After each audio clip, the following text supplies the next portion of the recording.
subscribe YouTube channel Official iNews dan nyalakan lonceng. Seorang pengemudi taksi online di Bandar Lampung, menderita luka tembak di leher setelah melawan perampok yang hendak menggasak mobilnya. Pelaku melarikan diri setelah mobil korban terperosok ke tepi jalan.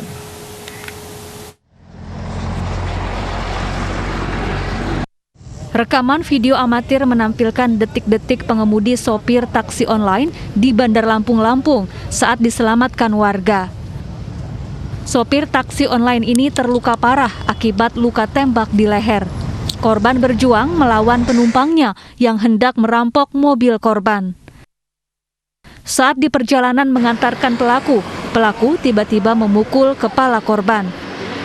Pelaku kemudian menembak leher korban dengan senjata laras panjang.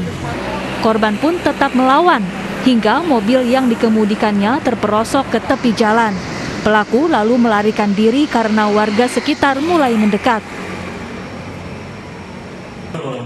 Hingga kini polisi masih memburu pelaku, sementara korban dirawat intensif di rumah sakit.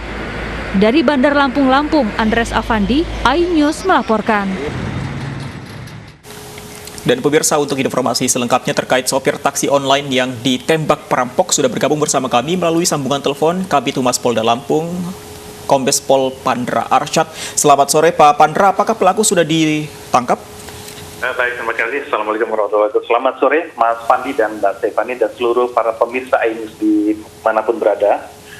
Ya, jadi tadi sudah kita saksikan dari tayangan yang baru saja kita saksikan bahwa ada suatu musibah yang dialami seorang pengemudi taksi online di wilayah kota Bandar Lampung yang dialami oleh korban di atas nama Kurnalis Asmarantaka berusia 50 tahun yang beralamat atau tempat tinggal di Kecamatan Kemiling, kota Bandar Lampung. Jadi kejadian ini diawali pada pada hari Sabtu tanggal 20 Maret tahun 2021 sekitar pukul 07.30. Pengemudi ini adalah yang melayani daripada panggilan taksi online, kemudian menjalankan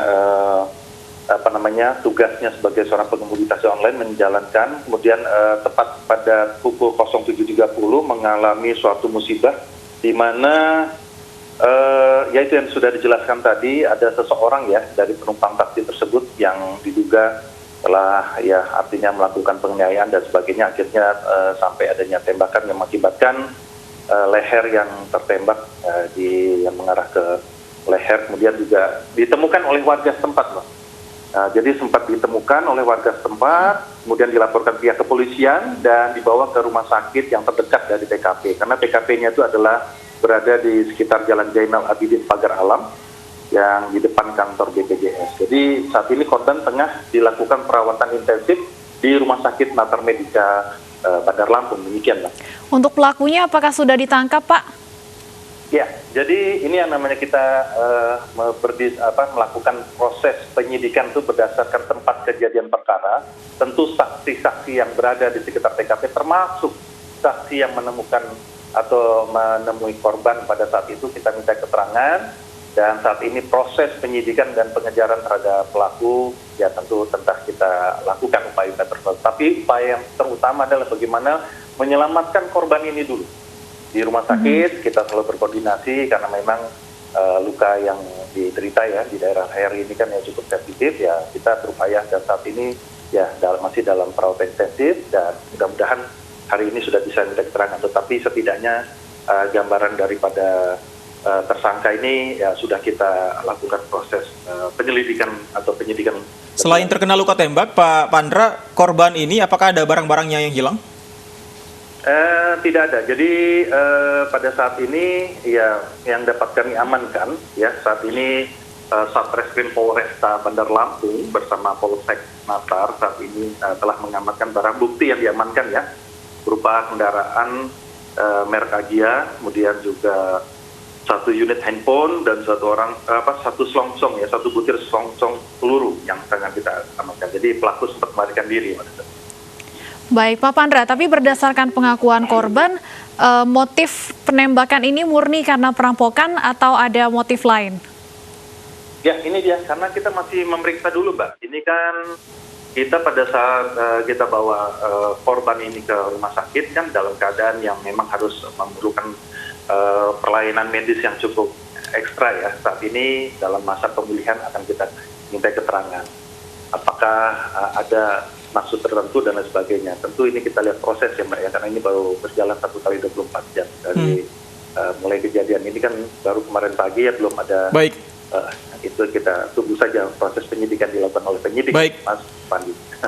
Pak Pandra, kalau lokasi kejadian ini apakah memang tempat sering terjadi kriminal atau bagaimana Pak? Tidak, itu sebenarnya jalur yang cukup ramai ya, apalagi itu kan kejadiannya kan memang pagi hari. Pukul 07.30. Biasanya kan kalau biasanya pelaku-pelaku aksi kejahatan itu kan di tengah malam atau dini hari. Ini justru pagi hari.